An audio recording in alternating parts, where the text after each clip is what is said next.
بھی ہوتی ہے، پردہ تو بنگال میں دکھائی نہیں دیتا ہے۔ میرے بھائیوں، جہاں تالاب کے اندر ایک طرف لڑکے اور دوسری طرف لڑکیاں اس سے محفوظ نہ رہے،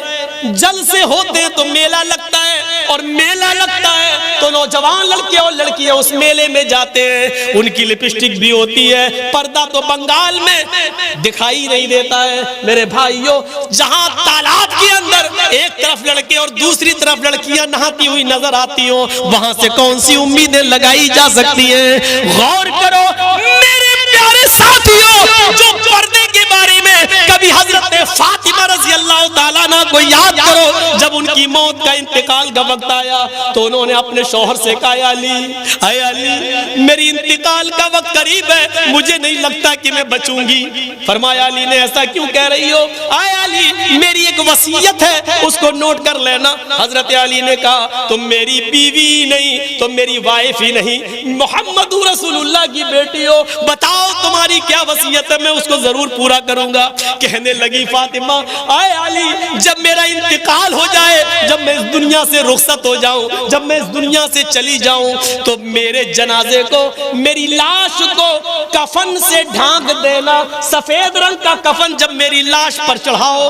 تو میری لاش کو میری چارپائی پر بٹھا کر جب قبرستان کی طرف لے کر جاؤ تو اے علی رات کے اندھیرے میں لے جانا، عشاء کی نماز کے بعد مجھے قبر میں دفنانا، دن کے اجالے میں دفن نہ کرنا، میری قبر کو دن میں، میری لاش کو دن میں نہ اتارنا قبر میں۔ حضرت علی نے کہا، اے فاطمہ ٹھیک ہے میں ایسا ہی کروں گا، لیکن رات میں ہی کیوں؟ دن میں اگر تمہارا انتقال جلدی ہو گیا اور جلدی دفن ہونے کی نوبت آ گئی تو تم رات کی وصیت کیوں کر رہی ہو؟ دن میں کیوں نہ دفن کروں، رات میں کیوں دفن کروں؟ تو حضرت فاطمہ کا جواب یہ تھا، میری ماں اس جواب کو سنو، میری بہنوں اس جواب کو سنو، اور میری قوم کی بیٹیوں اس جواب کو سنو، اور اپنے آپ پر ماتم کرو آج جو تم ننگا ناچ ناچ رہی ہو۔ حضرت فاطمہ نے کہا، اے علی میں نہیں چاہتی ہوں کہ میرے مرنے کے بعد مجھے جو کفن پہنایا جائے، میں نہیں چاہتی ہوں کہ میری لاش کو جب چارپائی پہ اٹھا کے جنازہ آگے بڑھایا جائے، تو میں نہیں چاہتی ہوں کہ غیر مردوں کی نظر میرے مردہ جسم پر پڑے ہوئے کفن پر بھی پڑے، چہرہ تو دور، میں نہیں چاہتی کہ میرے مردہ جسم پر پڑے ہوئے کفن پر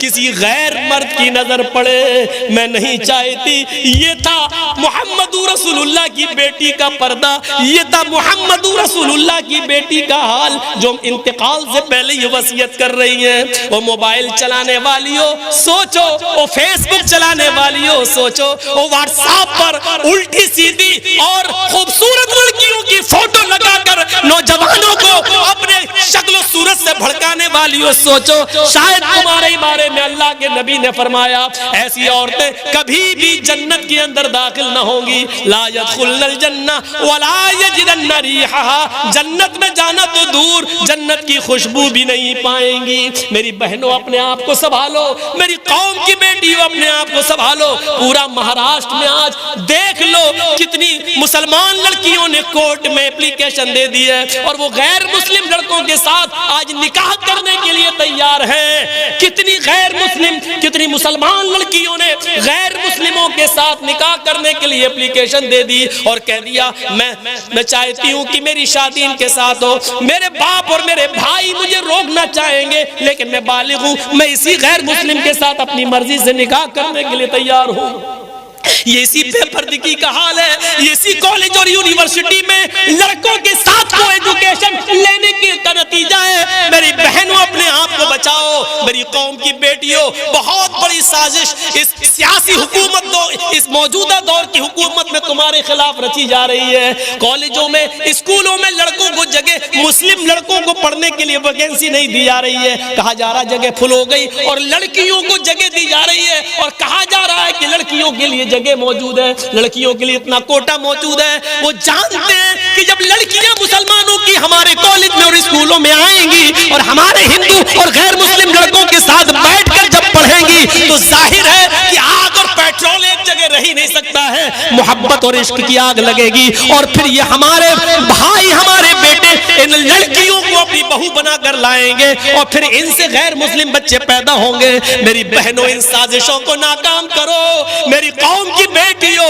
ان کے منصوبوں پر پانی پھیرو، محمد رسول اللہ کی شریعت پر آنچ نہ آنے دو، محمد رسول اللہ کی شریعت کو بچاؤ، آج کے اس دور میں بچاؤ۔ اگر اسلام کے اندر ہاتھ جوڑنا جائز ہوتا تو میری قوم کی بیٹیوں میں تمہارے ہاتھ جوڑ لیتا، اگر اسلام کے اندر بھیک مانگنا جائز ہوتا تو میں اپنا دامن پھیلا کر تم سے بھیک مانگ لیتا۔ میری قوم کی بیٹیوں میرے دامن میں اتنی بھیک ڈال دو کہ تم اپنے آپ کو پردے میں رکھو، اپنے آپ کو فیس بک اور واٹس ایپ اور میسنجر سے بچا لو اور اسلام کی خدمت کرو، حضرت فاطمہ جیسا پردہ کرو، اور اتنا نہ کرو تو کم سے کم موجودہ معاشرے میں ایسا تو کرو کہ تمہارے ماں باپ کی اور بھائیوں کی عزت ان کی چھلی چھلی نہ ہو، ان کو شرمندگی محسوس نہ ہو، معاشرے کو شرمندگی محسوس نہ ہو، اتنا تو کم سے کم کریے۔